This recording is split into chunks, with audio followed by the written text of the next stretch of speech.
আসসালামু আলাইকুম। BBC world 24-এ আপনাকে স্বাগতম। শুরুতেই জানিয়ে দিব সংবাদ শিরোনাম, পরে থাকছে বিস্তারিত। বাড়ছে মধ্যপ্রাচ্যে তীব্র উত্তেজনা।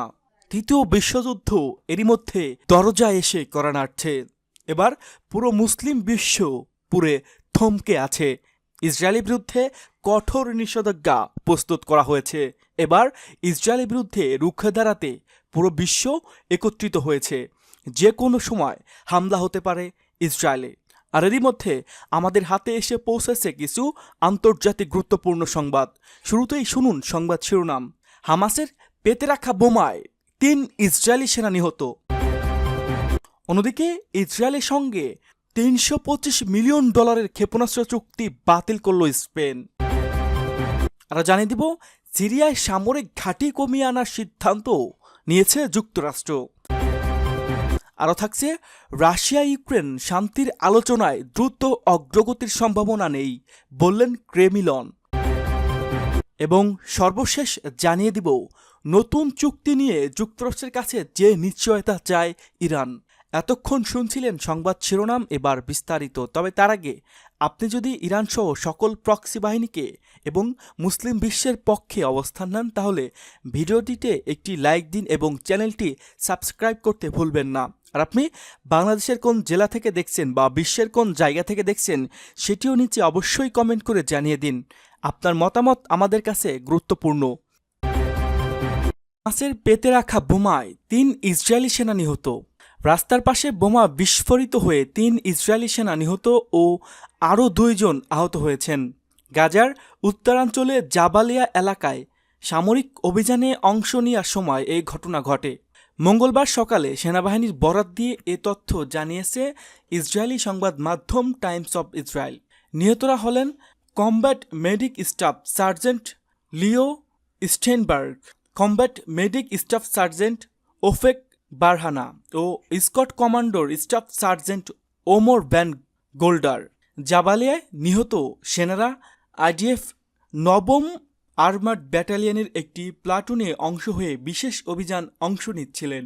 আইডিএফের প্রাথমিক তদন্তে জানা গেছে, ওই 5 সেনা হামভি জিপে করে সেনাবাহিনীর ফায়ার ইঞ্জিনকে পাহারা দিয়ে নিয়ে যাচ্ছিলেন। তাদের উদ্দেশ্য ছিল গাজায় ইসরায়েলি সাজোয়া যানে আগুন নেভানো। এই পিসিতে কারিগরি ত্রুটির কারণে আগুন লেগেছিল। জাবালিয়া থেকে বের হয়ে আসার পথে গাড়িবহরে রাস্তার পাশে পেতে রাখা বোমা বিস্ফোরিত হয়। এতে 3 সেনা নিহত ও 2 জন আহত হন। ইসরায়েলের সঙ্গে $325 মিলিয়ন ক্ষেপণাস্ত্র চুক্তি বাতিল করল স্পেন। ইসরায়েলি অস্ত্র নির্মাতা প্রতিষ্ঠান রাফায়েলের সঙ্গে $325 মিলিয়ন ট্যাঙ্ক বিধ্বংসী ক্ষেপণাস্ত্র কেনার চুক্তি বাতিল করেছে স্পেন। 3 মে দেশটির প্রতিরক্ষা মন্ত্রণালয় বরাতে স্থানীয় সংবাদ মাধ্যম তারা এই তথ্য জানায়। 2023 সালে 7 অক্টোবর হামাস ইসরায়েল সংঘাত শুরুর মানচিত্র 4 দিন আগে এই চুক্তির স্বাক্ষরিত হয়েছিল।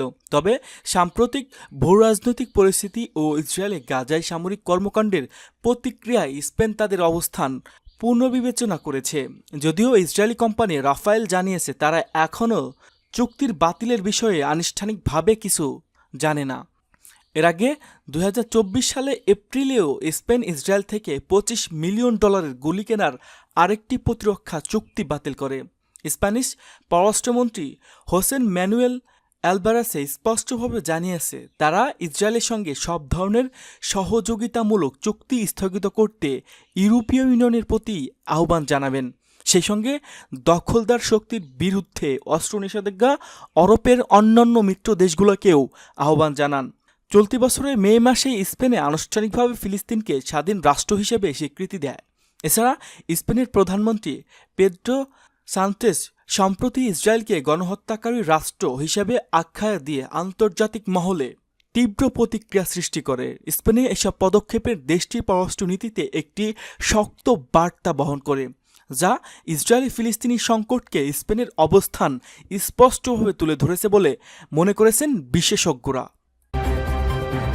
সিরিয়ায় সামরিক ঘাঁটি কমিয়ে আনার সিদ্ধান্ত যুক্তরাষ্ট্রের।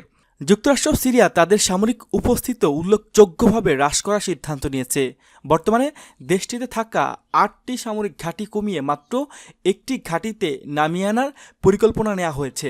তুরস্কের এক টেলিভিশন চ্যানেলকে দেওয়া সাক্ষাৎকারে প্রেসিডেন্ট ডোনাল্ড ট্রাম্পের নিযুক্ত নতুন বিশেষ দূত থমাস ব্যারাক এই ঘোষণা দেন। ব্যারাক জানান, বিগত শতাব্দীর মার্কিন নীতিগুলো কার্যকর হয়নি বলেই এবার একটি ভিন্ন কৌশল নেওয়া হচ্ছে। সিরিয়ায় প্রায় 2000 মার্কিন সেনা মোতায়েন রয়েছে, যারা ইসলামিক স্টেটের পুনরুত্থান ঠেকাতে স্থানীয় বাহিনীর সঙ্গে কাজ করছেন।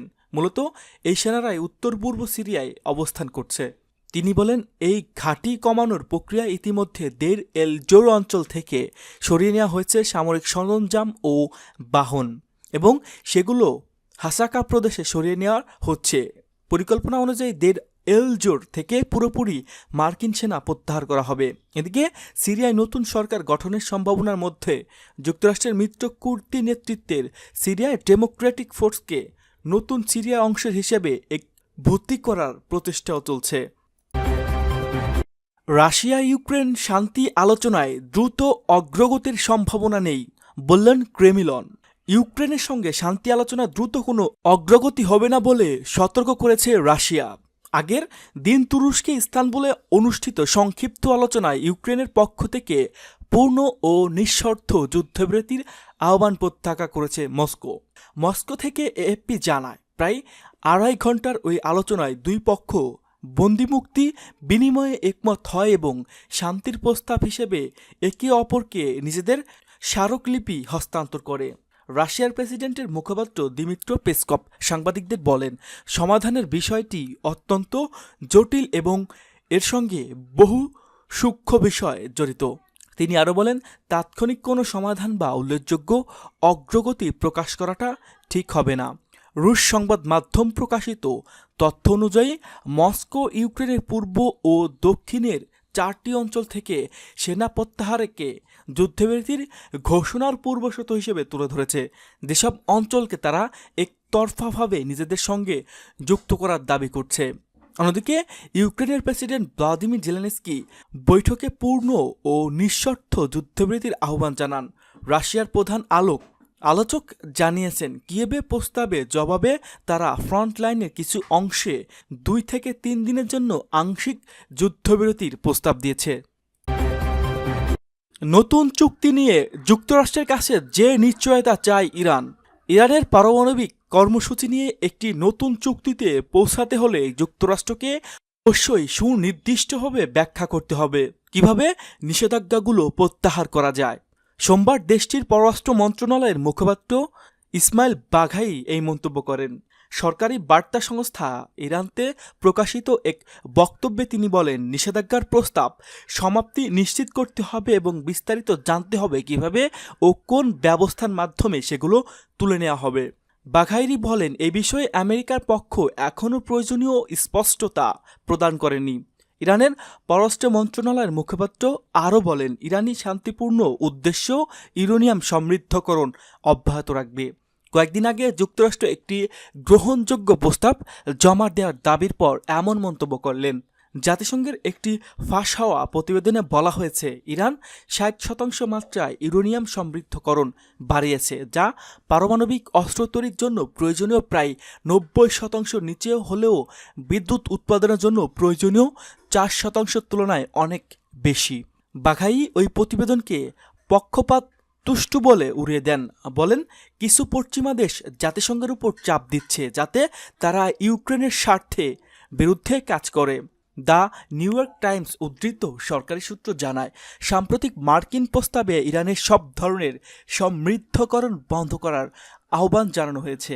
যদিও তেহরান হোয়াইট হাউসের ইরানের স্বার্থোপযোগী বলা ও প্রস্তাব পাওয়ার বিষয়টি নিশ্চিত করেছে, তবে তারা বলছে এখনও বিষয়টি পর্যালোচনা করা হচ্ছে।